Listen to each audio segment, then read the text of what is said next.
The opinions and views expressed in the following program are those of the speakers and the host, and do not necessarily reflect those of Yoakley Scott Corporation and your sports network.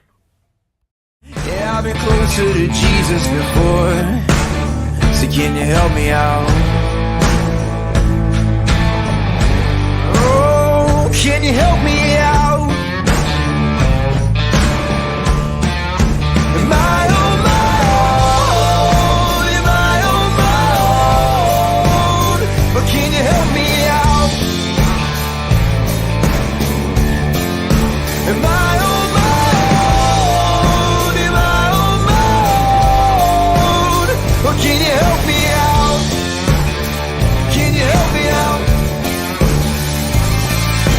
I've been scared to look in my soul.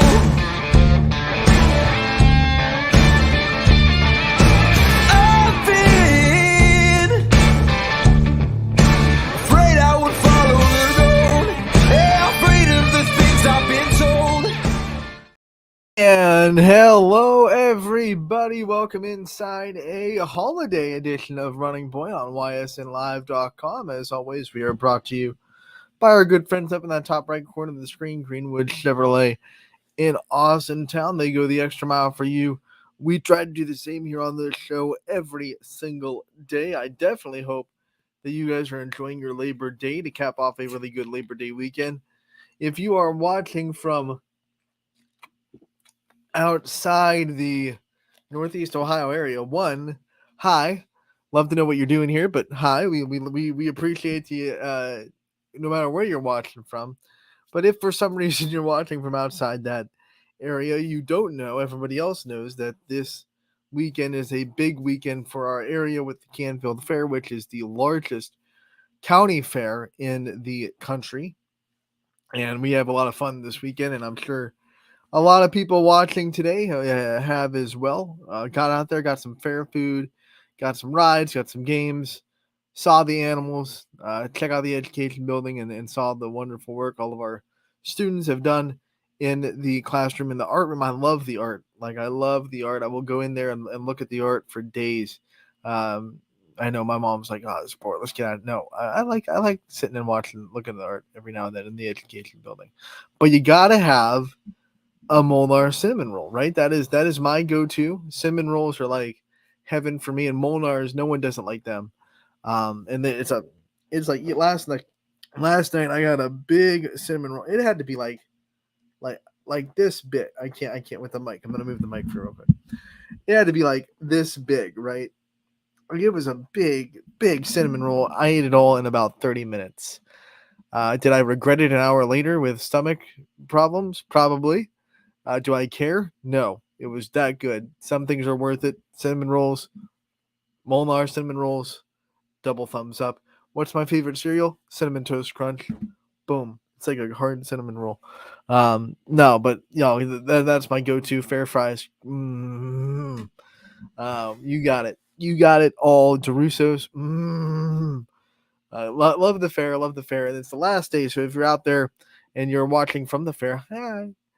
I'm not out there with you. Maybe one year we could do live from the fair. That'd be fun. But thank you for tuning in. Basically, thank you for tuning in today.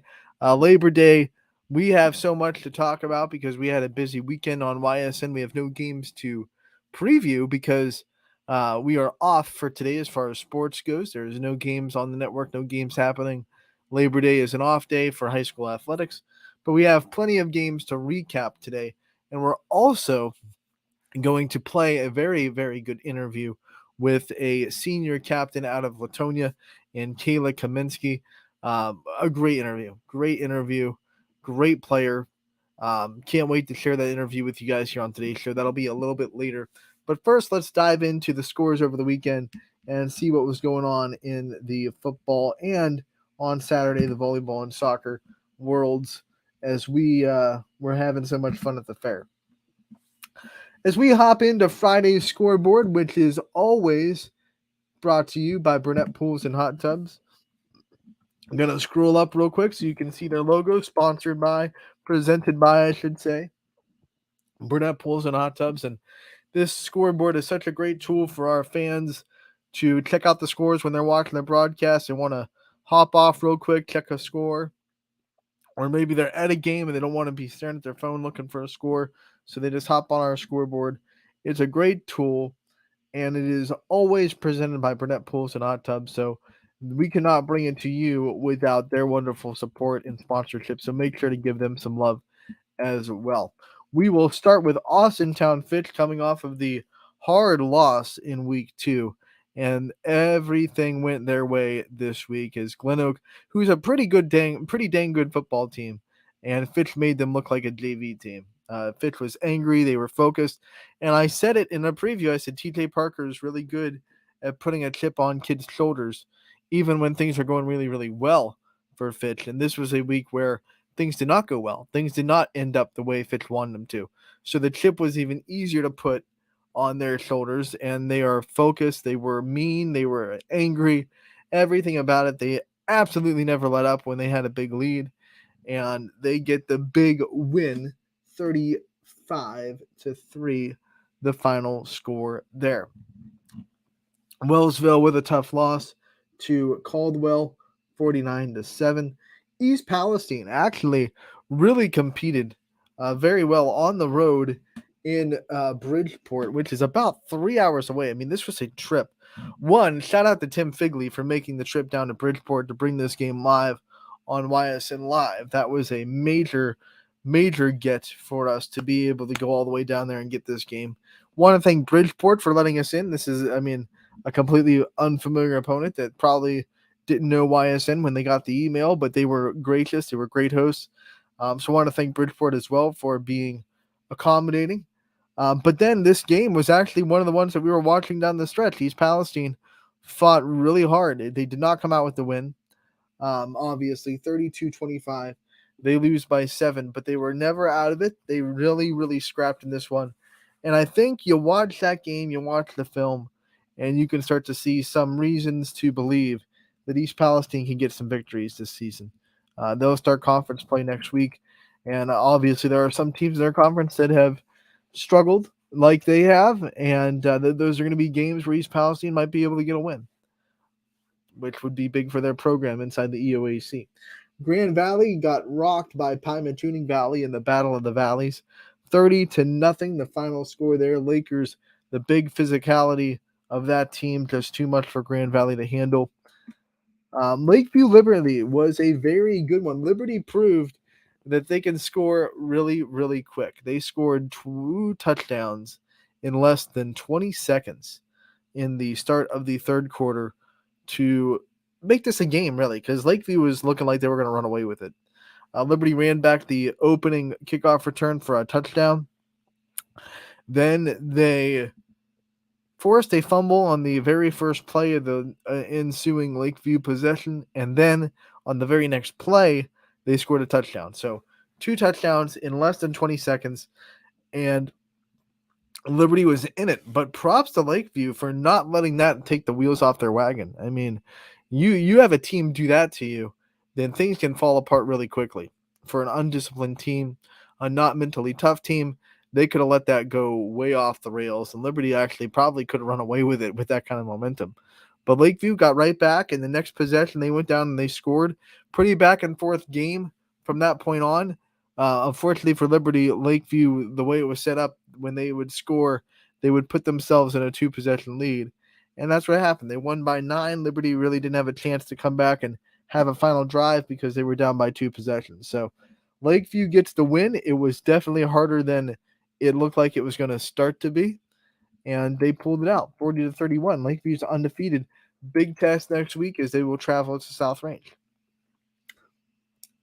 Canfield, they had a tough one. Olmsted Falls comes into town and really dominates this game, 42-14. I know this is hitting some red flags with Canfield fans. They're coming off of a state championship. They're 1-2 on the season. But it's a very tough schedule. It's not for the weak of heart to go, last week and play a very good Mansfield team and then come this week and welcome Olmsted Falls into Canfield. I mean, they weren't messing around when they made their schedule. They didn't take any easy roads. They didn't say we're going to play a team that can give us an easy win and give us some momentum heading into week 4. They were looking at computer points, right? The way that they went to say playoffs are everyone knows are computer points, and you get more points for beating bigger teams, and you don't lose extra points, right? It's not like, you lost 42-14, so now you get -2. It's a 0 across the board. Whether you lose to a D7 school or you lose to a D1 school, a loss is no points, period. So it's not like it's going to hurt Canfield points-wise anymore losing to Olmsted Falls than it would have someone else. But it would have gotten them a lot more points to win. So it was kind of a win and then not lose more situation for Canfield to welcome in these teams and to play these bigger schools. And it didn't work out the way Canfield wanted, obviously. But they still have plenty of chances to go out there and get a lot of big wins that will boost their points. They have big teams on their schedule still. They have plenty of chances to get into the playoffs. Obviously, it's going to be hard not to make the playoffs with Canfield's talent. I think they're going to be fine making the playoffs. The question is, can they get a good enough spot where they can win a couple games, get some momentum before they hit those big boys in Division 3, the Chardons of the world that are looking for revenge in the biggest way? So if Canfield can have a good enough season and try to avoid Chardon in like the first round, then I think they're going to be okay. And I'm not hitting the panic button yet after 2 tough losses to 2 good teams. Warren JFK, they went down to South Range. We talked about how Fitch was an angry team. South Range was an angry team. They felt a little bit forgotten about this week because they lost, and it felt like, well, South Range finally lost a regular season game. And I'm sure from their camp and their locker room, it felt like that was all anyone from the outside media needed to kind of discard South Range as a contender this year and start to fall in love with other teams. But South Range said, wait a minute. We might have lost by 14 to a very good green team out of the Federal League, but that does not mean we are out of contention for anything. And they took a team that went to state last year and they welcomed them in, and they just rolled. They fell down 3-0. JFK scored a field goal in their first possession. South Range after that, 41-0 the rest of the game. Just a absolute domination by the Raiders. And that's the score that we're used to seeing out of South Range, no matter who they're playing, where you I think the reason why there was such, I don't want to say adverse because no one was trashing South Range this week, but I think there was a reason why there was so much kind of shock and silence this week about South Range. Because I think people are so used to seeing them blow people out. Like, they didn't even struggle last year in the regular season. They had one game that was 5 turnovers, and they still won that by 2 possessions with against Struthers. Everything else was, an audible call. We were off of it by the second half. It was a blowout. They're used to seeing that kind of domination out of the Raiders, and when it didn't happen last week and they lost, I think people were like, okay, not only were they not dominant, they lost this game, so we must be way off the boat from where they were last year. But not true. Not true at all. They proved that with their win over Warren JFK. 41-3, the final score there. The only downside for that for South Range is, of course, JFK is the Division 7 team, so not a lot of computer points to be had for South Range out of this win. They're still kind of low in their region. If you look at the region standings right now, way too early to be looking at region standings and computer points in the division. But you look at the region standings, if the season ended right now, South Range would be, near the middle of the pack down there. But they still have a lot of games against bigger opponents because the NE8 is made up almost completely outside of Lakeview. Everyone else is upper division for South Range. So their whole conference is going to be games that will get them a lot of points in the computer standings. So a lot to look forward to for South Range. They will have Lakeview next week, the 3-0 Bulldogs trying to test the Raiders. East Canton had nothing to say to Southern other than thanks for the hospitality. We will head out. 52-22, the final score there. The Indians get the big win. They are 2-1, and they bounce back nicely in the last 2 weeks before conference play after dropping in week 1. Boardman keeps getting closer. Boardman keeps getting closer to that winning team. We saw them in week 2 week one, they had just a bad game from offensive and defensive standpoint, right? Their defense was letting everything through. Their offense couldn't find rhythm. It was kind of just a bad day in week one. Week two against Lake, you saw their offense start to pick things up and find a rhythm. And Zach Haas had a really good game. So their offense started to get things going, but their defense wasn't there yet. Now, week three, we pop in, and their defense made a lot of big stops, and their defense played pretty well.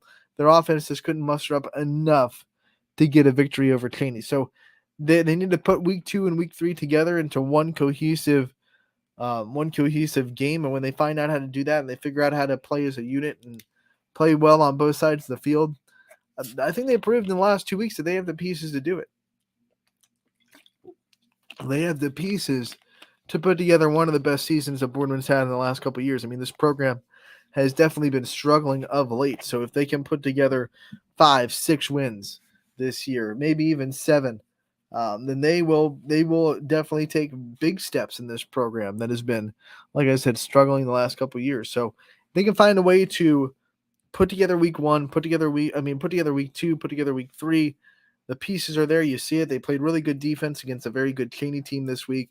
They had really good offense 2 weeks ago against Lake.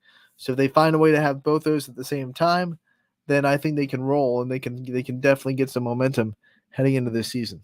We had a one that we thought was going to be pretty dang competitive that Western Reserve put their foot down with, 28-6 over Columbiana. You wonder if that was just Columbiana being emotionally exhausted from losing 2 one-possession games where they felt like they could have won, and they came into this Western Reserve game and just couldn't muster up that same energy after having it knocked out of their sails 2 weeks in a row. But I don't want to take anything away from Western Reserve, a very good football team and a very good game plan against Columbiana's defense that does not allow a ton of points, and Western Reserve was able to get a lot of things going. I said Luke Henning is having a great season. He had a great week. And Western Reserve, mad props to that win. That's a big win over a team that has been very close to winning in weeks 1 and 2. Not undefeated, a winless Columbiana team that is a lot better than a winless team would appear to be. And Western Reserve played a very, very good game on both sides of the ball. Edgewood has finally given up a point. They have not shut out their hopes of a shutout season have been dashed, but they don't care. They still win 48-18 over Harvey. They're actually that's also the first game they've scored under 50, so they missed it by a safety. But results are results, right? You still take a 30-point win. I think I would. And Edgewood is 3-0 on the season. Their offense still humming away, and that is, let's see, 55, 58. Is that over 200? No, but it's close to 200. Close to 200 points in 3 games. That's pretty dang impressive. We saw Hubbard and Howland, and I was impressed by this one because I said on Friday, this is one of the instances where I was wrong. I will boast when I'm right, and I will let you know when I'm right about something. But when I'm wrong about something too, or not wrong, or I should say when, yeah, you know what? I'll just say it. I was wrong. When I'm wrong about something, I'll own up to that too, because on Friday, I said if this game is close late, it's advantage Howland. They have the deeper team. They'll be more, rested. They'll have more in the tank down the stretch. So, but this one was close down the stretch, and Hubbard made a few plays in the fourth quarter that sealed it. And I was really impressed because Howland is a deeper team, and Hubbard found that extra fuel. Maybe they're sitting there looking at the fuel gauge, and they're saying E stands for extra fuel, boys. Doesn't stand for empty. And they were going hard in the fourth quarter, and they won this game after a really close start. It looked like it was going to go down the stretch, and it was going to be one of those last possession type games. But by the end of the fourth quarter, we were saying it was Hubbard all the way. So Hubbard gets an impressive third win, and you look at this NE8, that's just another team that is rolling right now. I think everyone in the conference is above 500, which is dang impressive going into conference play next season. Next week. Next season. What am I doing? Waterloo cools off a hot Lisbon team, 26-16. The final score there. The Vikings get the victory. East Liverpool rolls over Salem, 28-0. They did overcome a fairly slow start And then their run game started to force its will. And then once their run game broke loose, they were able to use the play action. And once that happens, East Liverpool becomes very hard to defend. And they were able to get some scores and put some separation between the Salem defense that was actually playing pretty well for a large chunk of this game. Obviously, Salem's offense still trying to find the Didney, still trying to find playmakers, trying to find ways to get them there, get them to the ball. Wasn't happening against East Liverpool's defense. And East Liverpool is 3-0 on the season, and they continue their impressive start. Jackson Milton all over Wyndham, 50-6 in that game. We saw Edison take down Minerva, 40-7. Final score there. We go back up to the top. Brookfield continues Valley Christian struggles as Valley Christian lost in week 2, and then they give Brookfield their first win of the season as Brookfield wins 26-12 over Valley Christian, who is now 1-2 after a very strong start to the year. They have lost to LeBray and Brookfield. Both teams were winless coming into that game. So some things to look at for Valley Christian as they gear up for EOAC play. They got to try to put it together because they still have a chance to reign as the reigning EOAC champions and protect that crown, but they better figure some stuff out in the next week. Conneaut went to Independence, got the win 33-15. Big win for the Spartans there. The Bulldogs of Poland had no problem with the visiting Firelands as they went 49-13. Final score there. Beaver Local all over Jefferson, 43-0 final score. McDonald wins the Battle of the M's. They beat Camel Memorial 28-6. McDonald is undefeated on the season going into week 4. That is not something that I had on my bingo card, to be honest with you. But I was talking to Josh Crumpack, the McDonald AD, on Saturday as I went down to McDonald for their volleyball game, and I asked him, "What are you putting in the what is the turning point of this this football team?" And the first thing he said to me was that we have young men that believe in each other, and that can pay a lot of dividends if you have a unit of kids that just buy into this brotherhood. Like the guy to my right, guy to my left, they're gonna have my back in this war that we're going into. Because football is a physical game. It's a war. It's one that will not feel good the next day after playing it. It's not like your many other sports that you don't have to get physically, beat up every game.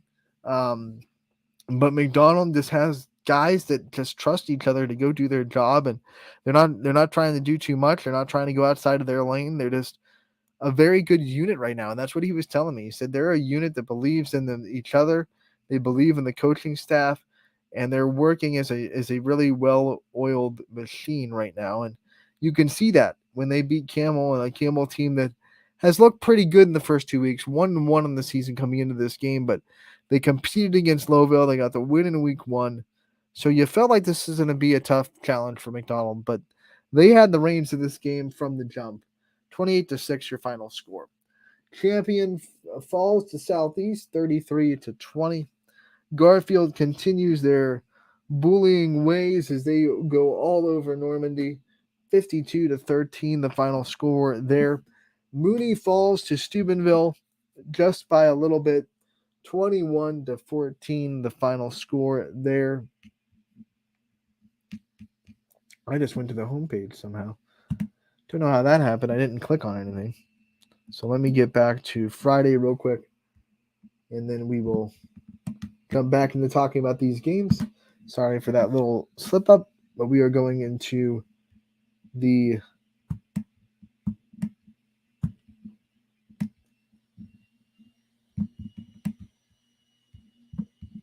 so many things to scroll.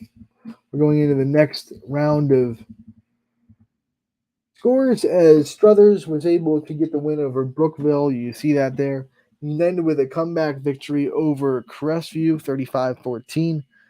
52-43, West Branch wins over Gerard. I want to stop at this one because remember I said I was going to admit when I was wrong, but I am going to let you know when I was right. And I kept telling you for the first, season preview, for the first 2 weeks, I kept saying this kid Bo Alazaz for West Branch is a very good quarterback, and he's going to shine this year. And I was on the West Branch wagon. I know a lot of people were off of it because they don't have a lot of depth, and they lost Judas Shields, they lost a lot of their weapons.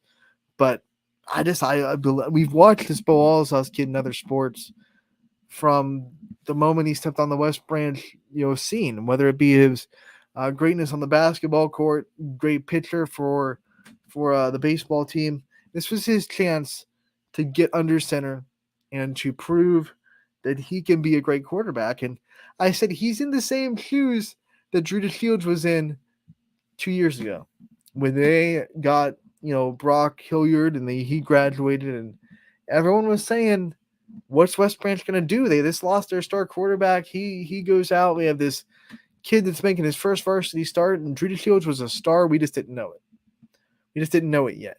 And he shows up and he becomes one of the best quarterbacks in the area. And then the next year, everybody's talking about him as the star of the area, and he's in the quarterback conversation as the best in Youngstown, and all that fun stuff that came with watching Judas Shields. Now he graduates, and it cycles back. It goes full circle. Oh, Judas Shields graduated. What's West Branch going to do? They lost a lot of the weapons. They're not as deep as they were. They have a new quarterback. And then Bo Alazaz was like, I'm here. It's me. And he's him. He's him right now. And in this game, he just went off on this Girard team that was undefeated by a lot. I mean, they were just rolling over teams like it was nothing. And let's look at the numbers for this game. I want to say it because these numbers that the offense put up for West Branch weren't just impressive. That's an understatement. They were record breaking. They broke school records in this game against Girard.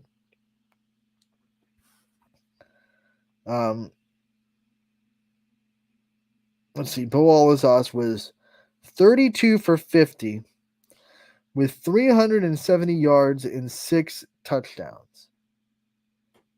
All right. Joey Jackson broke the school record with 15 catches, 208 yards, and he also tied the record with 4 receiving touchdowns in a game.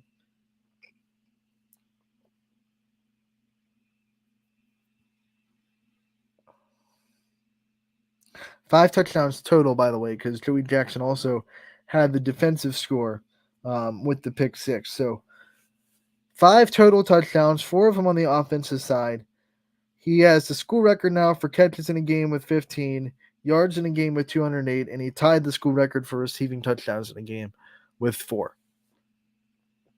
So 2 school records were broken by West Branch's offense with Bo Alazaz running it, and 1 record was tied. And like I said, he went 32 for 50, 370 yards, and 6 touchdowns.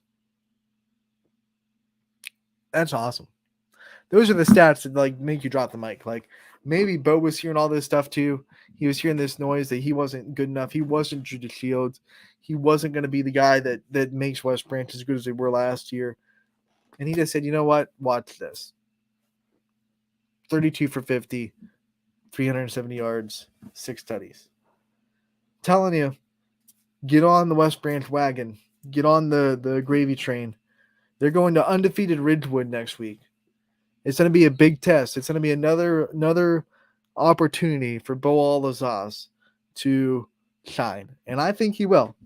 I'm on the West Branch train. And it's time for everyone else to get on it with me. Ursuline, their train just kept punching Lakeside, 50-0 final score there. Niles gets the win over LeBray. Springfield falls to Geneva by a touchdown. Villa Anna St. Joe's, they walk over East. And then last but not least, Middle Ridge stays undefeated with the win over St. Thomas Aquinas. Middle Ridge, one of the really impressive teams of the season so far. They have beaten teams that have gone on to have a lot of wins. So they're getting a lot of those opponent win points in the computer roll and the computer points at no HSA. And they're beating good football teams. They're 3-0 with 3 impressive wins. So Middle Ridge is right up there among one of the best teams right now in the area. When you look at computer points and our power rankings, by the way, will reflect that. You look at our power rankings. You can find them on our social media accounts. Those are only based on computer points. There is no opinion in there. We don't get to pick. We don't have any say in how the computer spits out the points. They just come out and we kind of follow their lead, and that's exactly what Middle Ridge. Why you see Middle Ridge up there, and I believe the number 3 spot, because they have beaten really good teams. They're undefeated, and they have all the points in the world right now. Number 3 behind 2 powerhouses in Ysn and Hoban. I think Middle Ridge is pretty dang happy right now, sitting there as a Division 6 school, and the only teams that are in front of them are Division 1 Hoban and Division 4 Ysn, who are both state powerhouses. Both have been to state in the last couple of years, and Hoban went to state last year, obviously. So I think Middle Ridge is pretty dang happy sitting in 3rd right now. That's like going to like a cook-off and only losing to, pick your food franchises that are really popular. Only losing to Chili's and Outback Steakhouse are the only two restaurants you lose to, and you're just a stay-at-home chef, and you beat everybody else out of everyone except these 2 giant American franchises. That's kind of that's your equivalent there. That's what I thought of. That's the first thing that comes to mind. So Middle Ridge is rolling, and they are undefeated. Let's go into Saturday. Talk about Saturday action. We did have Saturday football as Ashley Beulah St. John, congratulations. First win of the season, big time over Beechwood, and it was 38-24, no doubt about it. The Heralds get the win, big one for their program. Congratulations to them. Hoban gets the big win over Trinity. They are rolling still 34-6, never in doubt this time for Hoban. They are undefeated. And Newton Falls wins a defensive battle over Matthews, 12-7, the final score there. I was at McDonald for volleyball, and Canfield starting to put a lot of things together as they sweep the Blue Devils in straight sets. Austintown Fitch gets the 4-set victory over undefeated then Apple Creek Waynedale. Boardman drops one to East Liverpool in the straight sets. Waterloo goes to Latonia and wins in straight sets. And then Ursuline gets their 3rd Steel Valley Conference win of the week with a win over Cheney in straight sets. In girls soccer, we saw Crestview beat United 2-1. Mooney went to beat Waterloo 5-2. And Uniontown Lake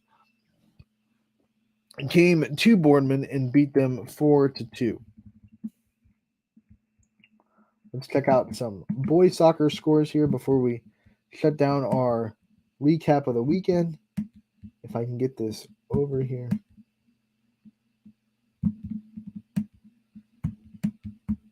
Okay, what am I doing wrong?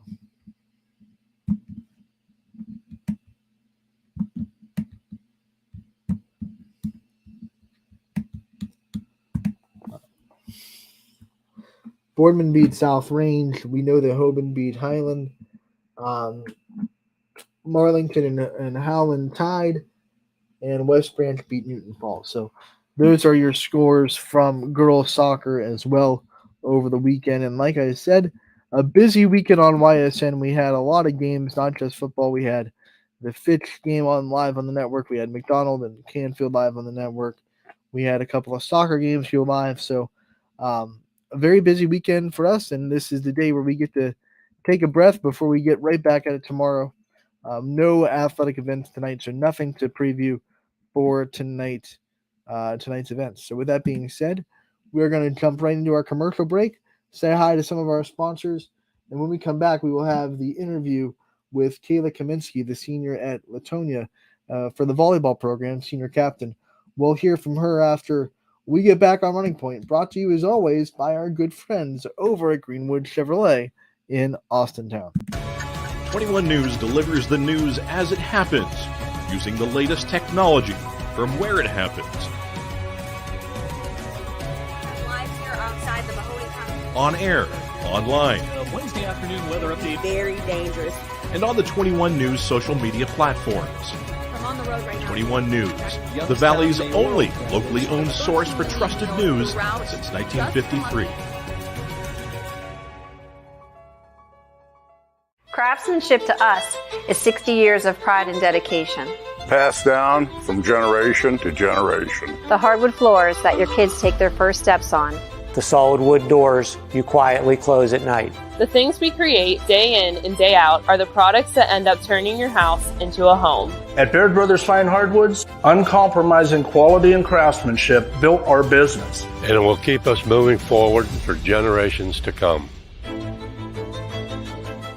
Going the extra mile at Greenwood Chevrolet means we want to take care of the community that takes care of us too. And we have to work together always. And that's how you stay in business for 40 years. You know, I love being a helper because when I help somebody, it makes me feel good. It means a lot that I can make a difference in others' lives. So I will do everything I can and just being there for them every step of the way. I want them to know within the first 5 minutes that they could depend on me. That's what going the extra mile means, only at Greenwood Chevrolet. Before the lights come on, before the workday begins, before a long day is ended, or it's time to have fun. It all starts with the people at Joe Dickey Electric.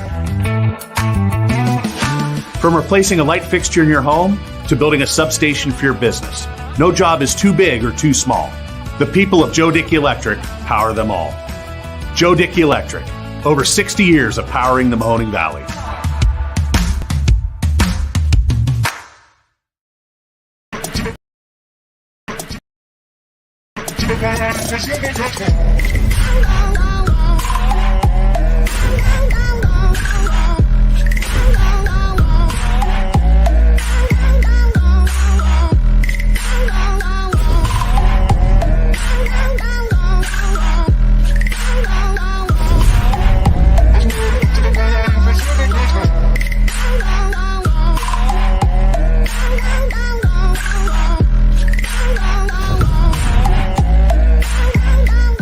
Now you can see every school, to the smallest school, to the intermediate schools, to the schools in the outlying areas. It gives you coverage that you could just never get to before. It's something that's great to experience, and it's opened up a whole new wave of sports viewership. The possibilities are endless here at YSN. Push the envelope every day. Try something new. If it works, great. If it doesn't, well, let's try another angle, and we just keep moving forward. My name is Mike Ackelson, and my sports network is your sports network.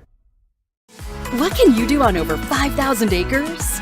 At Mill Creek Metro Parks, you can discover unique habitats and wildlife, create memorable family moments, experience history, heritage, and park programs, explore scenic landscapes, take time to relax and be well, connect with nature and each other. Come see what's new at Mill Creek Metro Parks. Plan your trip now at millcreekmetroparks.org. Going the extra mile at Greenwood Chevrolet means taking care of our local customers. And it's just a great feeling to put them in a vehicle and get them all excited about a new vehicle. At the end of the day, our goal is to be someone our customers can count on. And every day I'll go the extra mile for the community so they can trust us. To do anything that would convenience the customer or make them feel more at home. Realizing, number one, that we're here for them and that we're not going to go away. That's what going the extra mile means, only at Greenwood Chevrolet. Welcome back to Running Point on ysnlive.com, brought to you by the people we just heard from in that last commercial, Greenwood Chevrolet in Austintown. They go the extra mile for you. One of the ways they go the extra mile is being the only place that you can test drive the all-new 2024 Chevy Trax. Not only does the all-new 2024 Chevy Trax offer you a sleek car, but it also gives you a smooth ride and takes you the distance.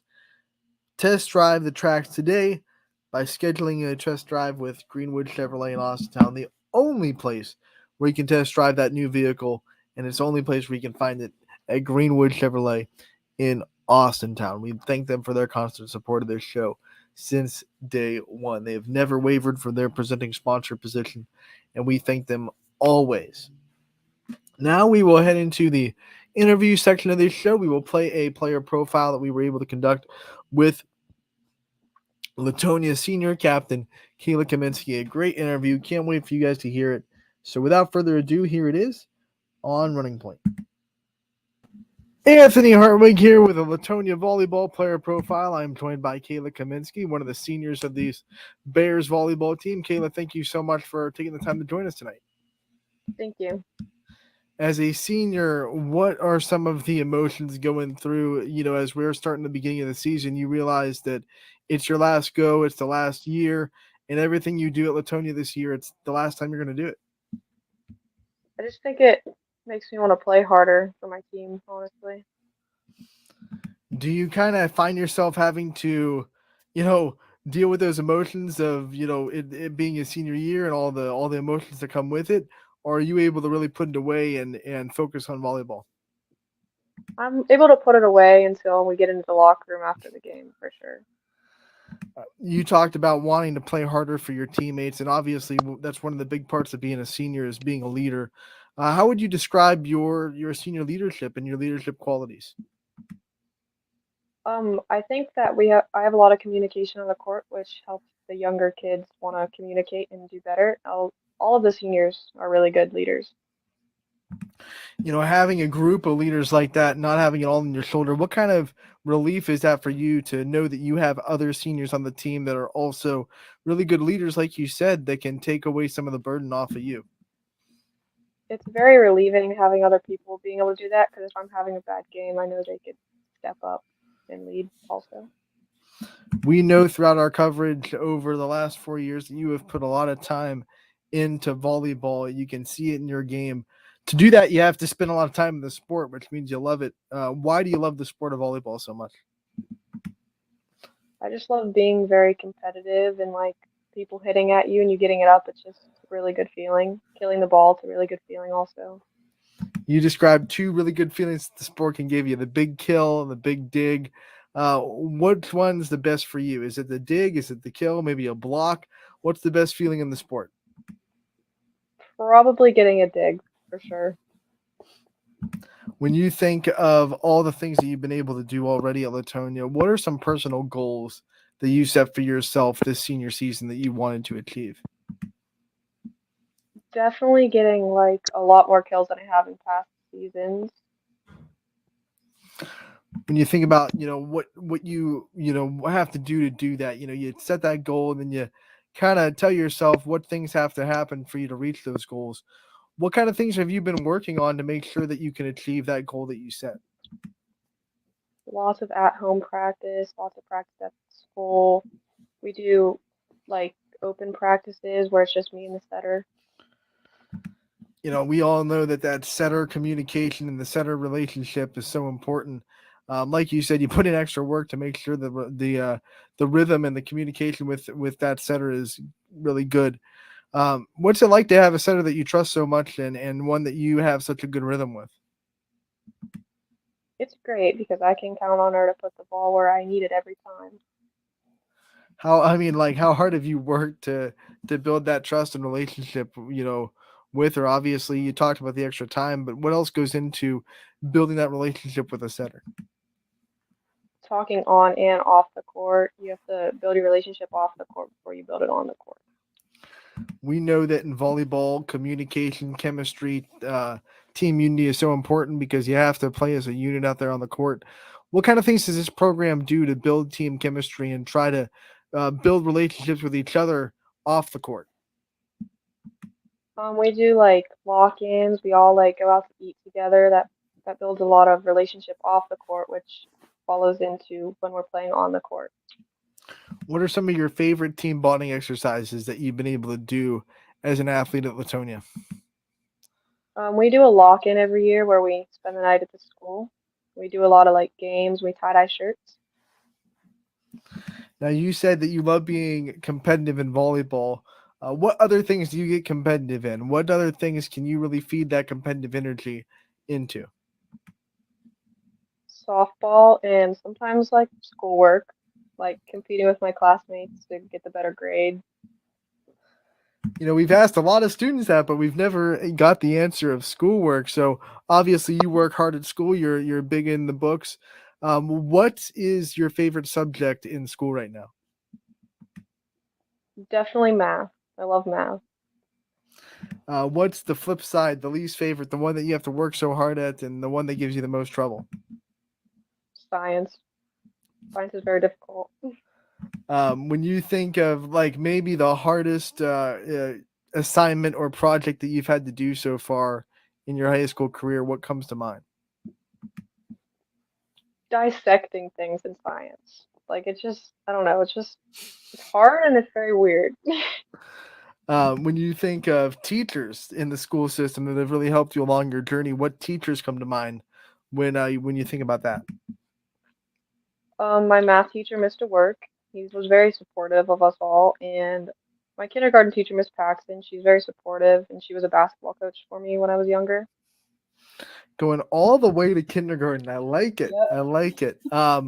You're about to graduate, you still have a lot of time before that, but it's going to be, here before you know it. When you do, when you're walking down that graduation aisle, what do you think are going to be some memories that float through your head about being inside Latonia and being in this community and in this school system that you're going to treasure forever? All the friends I've made, good sports games that I've played in and been to experience and watch. You brought up the good sports games that you've played in. When you think of favorite sport memory at Latonia, what comes to mind? Whether it could be a game, it could be a practice, it could be something that the team was doing outside of the court. What's your favorite on the court or on the field memory with these teams? Probably yesterday at our Lisbon game because it was the first time we actually like played as a team. We were actually doing very well and we were proving to everybody and proving to ourselves that we could be very competitive and we aren't just losing like everybody thinks we will. When you carry that chip on your shoulder where you want to kind of prove to people that you can be competitive, what does that do for you guys, not just in a game, but practice, warm-ups, and all the work that it takes to get to that level? It makes us want to go harder in practices and games, definitely. I think we try a lot harder depending on who we're playing. Run us through a typical game day for you and what kind of things go through your mind as the game gets closer and how you're able to get into that right mindset that you have to be in to play at a high level. I go to school and do all my work and then I come home, eat a snack, do my hair. I start listening to music that kind of like gets me in the zone, gets me focused. I usually talk to my dad. He usually helps. He tells me like get my head in the game, do really well, and then we pray and stuff and work. We warm up together at the school, which really like brings us together before the game, and then we start. All right, let's break that down. First, you said you have a snack. So, what's your favorite pregame snack to have before a game? Mac and cheese. Mac and cheese. Okay, that's awesome. All right, then you said, you do other things like your hair and things getting ready for it. A lot of girls that do that, or a lot of players that do that, really have superstitions. Do you have any pregame routine superstitions, like you have to put your hair in this way, or you have to use the same hair tie, same headband, anything like that? Yes, I always do the same hair tie, and it's terrible for breaks. Terrible. Then when you're talking to your dad, and I know he's really instrumental in your career and very supportive, what kind of things does he tell you before a game to get you locked in? He just tells me like he'll always be proud of me. He tells me he knows that I'm going to be a good volleyball player and that he knows what I can do and that I need to prove it. I imagine someone like that in your life has given you a bunch of really good advice. What do you think is the biggest form of advice that he's given you throughout your career? Just always try my best and don't let other people bring me down at all, on and off the court. We have to talk about your future. We don't want to see you go from Latonia, but eventually you will. So when you graduate from the Bears, what are some things you want to do in your future? Where do you see yourself in 4 or 5 years when you look upon your career board? I'm hoping that I'm a teacher by then because that's what I want to go to college for. When you think about being a teacher, what kind of things led you to wanting to be in that career path? What kind of guided you towards wanting to be a teacher? I like helping kids a lot, and I'm very good with kids, and they love me. And I want to help them like learn and you know. One of the things that when we talk about, obviously working with the younger people as a senior on the varsity volleyball team, you are a role model. You have volleyball players in middle school and younger looking up to you and saying that, I hope to be on the varsity team one day. What's that been like for you being a role model for these younger kids that are trying to get into volleyball at a younger age? It's good because I feel like them seeing us playing well and like working harder will make them want to work harder. So then the volleyball program will get better throughout the years. You're a role model. Who are some of your role models that you have in your life that you always lean on when you need a pick me up or you need some inspiration? My mom and my dad. What makes them role models to you when you look at them in your life and you see kind of the things they do? What is it about them that makes you want to, you know, mold your life like they have theirs? They never give up on anything. They could be having a really bad week or a really bad month, and they act like everything's fine, and they always push through. Have you picked a college yet to go to after you graduate to Latonia? I have not. I have a couple in mind. When you're starting to think about it, do you want to travel a little bit or do you want to stay closer to home? Closer, but not very close. Like All mid. right. So, if you could go to any state and live in any state in the world, what state would you want to go to? Tennessee. I like that. Not too tropical, but you still get that warm weather more than we do up here. Last question before we let you go. I want you to just give a shout out to all the people in your life that are in your corner. I know we've talked about your parents already and the role models that you have, but I'm sure there's a lot of other people that are in your corner all the time that are supporting you throughout your career. And just want to give you the time to give the people the shout out that you think deserve it. Thank you to my parents, obviously, and my grandparents, and my aunts and uncles and cousins that come to all of my games, and my friends that support me from the sidelines and from the stands, and my teachers that support me in school and on the court. All right, Kayla, thank you so much for taking the time to join us today. We wish you the best of luck the rest of your senior season, and we can't wait to talk to you again real soon. Thank you. That was Kayla Kaminsky from Latonia, senior captain, senior leader, and one of the great role models that Latonia has that the young kids can look up to. Great interview, and I was glad to be able to share it with you today on Running Point. With no games to preview tonight, we are going to wrap up this show and say farewell, but we'll be back tomorrow from 1 to 2 where we will talk more and also have plenty of games to preview on a Tuesday after the holiday is over. I hope you enjoy the rest of your Labor Day. Enjoyed the weekend. I hope it was safe. I hope it was fun. I hope everyone out there had the best time they could with everyone around them. So with that being said, we are saying farewell, and we will see everybody tomorrow on Running Point, brought to you as always by